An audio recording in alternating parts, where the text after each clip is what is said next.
విద్యార్థులు వినూత్నంగా ఆలోచించాలి. విద్యార్థులు వినూత్నంగా ఆలోచించినప్పుడే అభివృద్ధి సాధ్యమవుతుందని ముఖ్యమంత్రి నారా చంద్రబాబు నాయుడు చెప్పారు. వినూత్న ఆలోచనలకు భవిష్యత్తు కాలంలో మంచి అవకాశాలు దక్కుతాయన్నారు. వినూత్నంగా ఆలోచన చేసేవారికి అండగా నిలిచేందుకు రాష్ట్ర ప్రభుత్వం అన్ని రకాల చర్యలు తీసుకుంటోందని, యువత ఆ అవకాశాలను అందిపుచ్చుకోవాలని సీఎం చంద్రబాబు సూచించారు. 3 రోజుల పర్యటన నిమిత్తం ముఖ్యమంత్రి చంద్రబాబు నాయుడు కుప్పం నియోజకవర్గానికి చేరుకున్నారు. తొలి రోజు పర్యటనలో భాగంగా గుడిపల్లి మండలంలో Agastya Vidyachal academy ప్రాంగణంలోని teacher training సెంటర్ను ముఖ్యమంత్రి ప్రారంభించారు.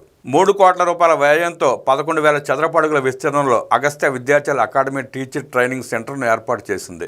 ఏడాదికి 5,000 మంది టీచర్లు, స్కూల్ లీడర్లను తీర్చిదిద్దేలా అగస్త్య విద్యాచల్ అకాడమీ శిక్షణ ఇవ్వనుంది. ఆధునిక శాస్త్రీయ శిక్షణా కేంద్రంగా అగస్త్య విద్యాచల్ అకాడమీకి జాతీయ స్థాయిలో మంచి పేరుంది. డిఐఈటీలు, బ్లాక్ రీసోర్స్ సెంటర్లు, లైవ్ ఇంటరాక్షన్ కోసం 2-వే బ్రాడ్కాస్ట్ స్టూడియోలతో అత్యాధునిక ఏర్పాట్లు ఈ టీచర్ ట్రైనింగ్ సెంటర్లో చేశారు. అకాడమీలోని శిక్షణా కేంద్రాన్ని పరిశీలించిన ముఖ్యమంత్రి ట్రైనింగ్ సెంటర్కు సంబంధించిన వివరాలు అడిగి తెలుసుకున్నారు.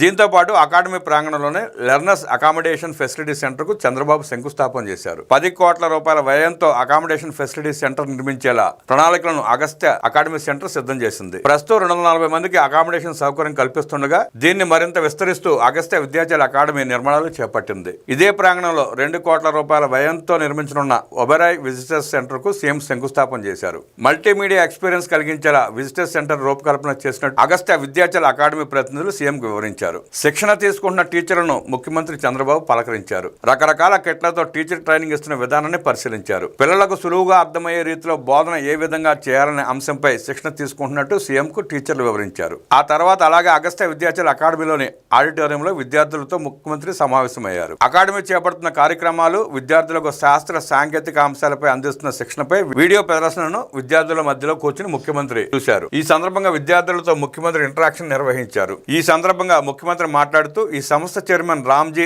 రాఘవన్తో తనకు 25 ఏళ్ల నుంచి పరిచయం ఉందన్నారు. మంచి ఇన్నోవేషన్ సెంటర్ ప్రారంభిస్తానని నాతో చెప్పారు. నేను అంగీకరించాను. 25 ఏళ్లుగా ఈ అకాడమీని సమర్థవంతంగా నిర్వహిస్తున్నారు. ఇండియాలో ప్రముఖ సెంటర్గా పేరు తెచ్చుకుంది. స్వచ్ఛమైన వాతావరణంలో ఈ అకాడమీ ఏర్పాటైంది. ఈ అకాడమీలో చేపడుతున్న విధానాలే ఏపీ ఫ్యూచర్ విధానాలు. ప్రపంచవ్యాప్తంగా మారుతున్న పరిణామాలను అందిపుచ్చుకోవాలి. అలా అందిపుచ్చుకోవడం వల్లే ఐటీ రంగంలో ప్రపంచవ్యాప్తంగా తెలుగు వాళ్ళు విస్తరించారు. అప్పట్లో ఐటీని ప్రమోట్ చేశాను. ఇప్పుడు ఏఐ గురించి అందరూ ఆలోచన చేయాలని చెబుతున్నానని ముఖ్యమంత్రి పేర్కొన్నారు.